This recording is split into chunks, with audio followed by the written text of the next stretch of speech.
Halo, selamat datang lagi di Shugi Dojo. Di video sebelumnya saya sudah menjelaskan bagaimana bidang-bidang shogi bergerak.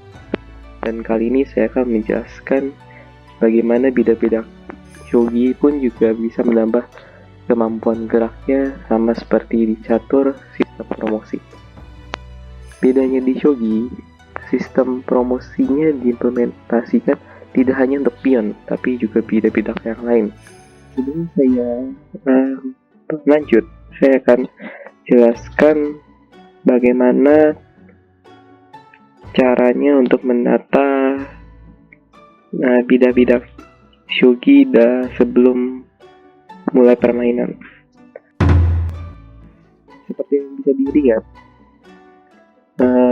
dari paling kiri ini ada lens, ada kuda, ada silver, ada gold, raja, gold, silver, kuda, dan lens. Di barisan kedua ini ada gajah di kiri dan ada benteng di kanan. Dan sama seperti catur, ada satu pion di setiap kolom di barisan paling depan. Sebelum saya lanjut ke promosi, saya akan bahas dulu beberapa istilah yang harus diketahui. Yang pertama adalah teritori pemain. Teritori pemain adalah 3 barisan yang paling bawah ini, di mana bidang-bidang kalian terletak sebelum mulai permainan.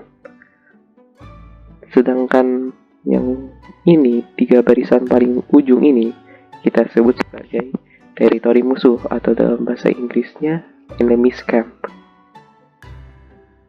Nah, bedanya dengan catur, dimana kalau catur itu daerah promosinya adalah barisan yang paling ujung dari pandangan pemain. Untuk shogi, daerah promosi itu adalah 3 barisan paling ujung, atau gampangnya saja teritori musuh ini, barisan 1, 2, dan 3. Sedangkan untuk pemain musuh, daerah promosinya adalah 3 barisan yang paling bawah ini, atau gampangnya teritori pemain, barisan 7, 8, dan ke-9. Seperti yang saya bilang sebelumnya, hampir semua bidang di shogi bisa menambah kemampuannya dengan promosi. Seperti yang bisa dilihat di layar, saya sudah mengelompokkan pion, lens, kuda, dan silver ke dalam satu grup. Bisa saja digampang disebutnya minor piece, atau dalam Indonesianya bidang minor.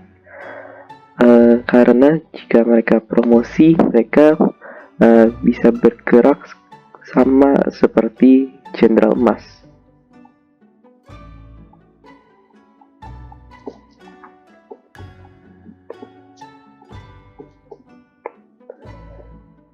Kalau pion dipromosi, dia berubah menjadi tokin, atau diartikan ke Indonesia adalah sampai menjadi emas.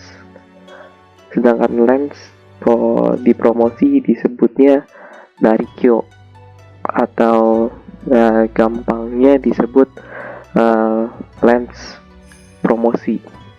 Sedangkan keima atau kuda dipromosi berubah namanya menjadi narike, atau kuda promosi. Sedangkan Jenderal Perak berubah namanya menjadi narigin, atau silver promosi.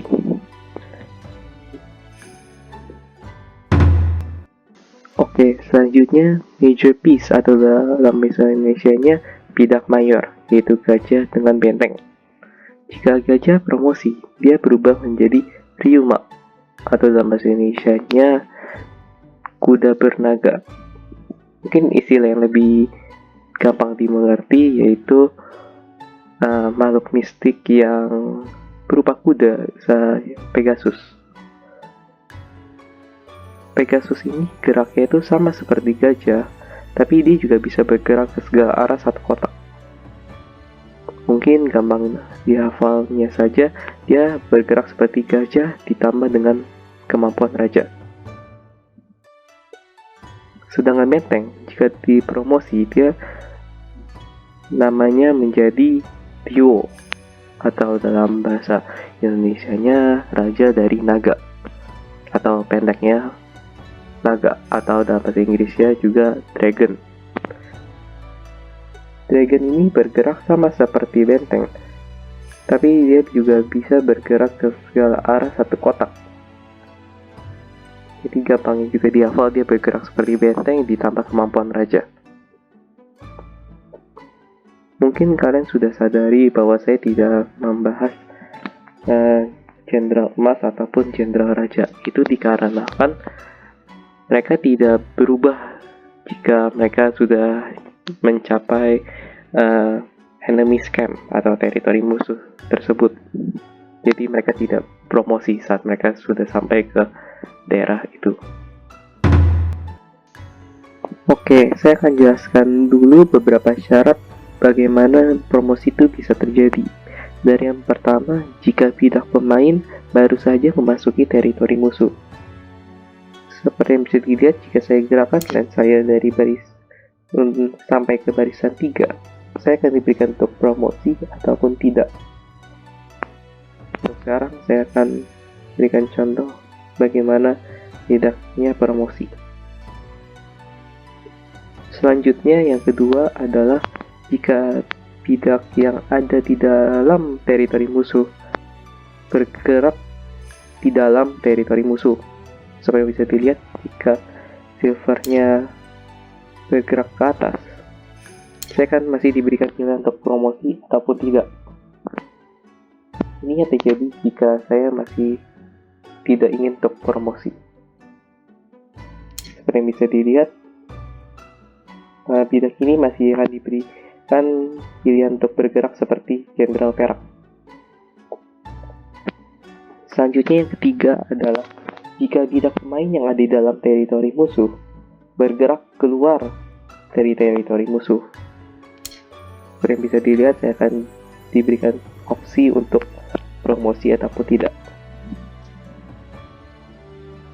Ada beberapa syarat yang wajib ditaati, yaitu bidak-bidak yang bergerak ke dalam teritori musuh wajib dipromosikan jika dia tidak memiliki gerakan yang valid setelah dia bergerak. Seperti yang bisa dilihat, jika kuda ini bergerak ke barisan kedua, dia jika tidak dipromosikan, dia tidak memiliki gerakan yang valid setelah itu. Oleh sebab itu, maka saya harus promosikan. Seperti yang bisa dilihat, saya tidak bisa diizinkan untuk tidak promosi. Sedangkan ini, pion ini, jika saya gerakan ke barisan kedua dan tidak dipromosikan, pion ini masih memiliki gerakan yang valid, yaitu kotak ini. Tapi jika dia sudah mencapai kotak ini, saya tidak mau harus promosi. Oke, itu semua dari saya tentang sistem promosi di shogi. Topik selanjutnya adalah yang membuat shogi itu unik dari catur, yaitu adalah sistem drop, dimana bidak musuh yang kalian sudah tangkap bisa ditambahkan ke dalam pasukan pemain dan bisa dimainkan lagi dalam papan permainan. Sampai jumpa lagi ke video berikutnya.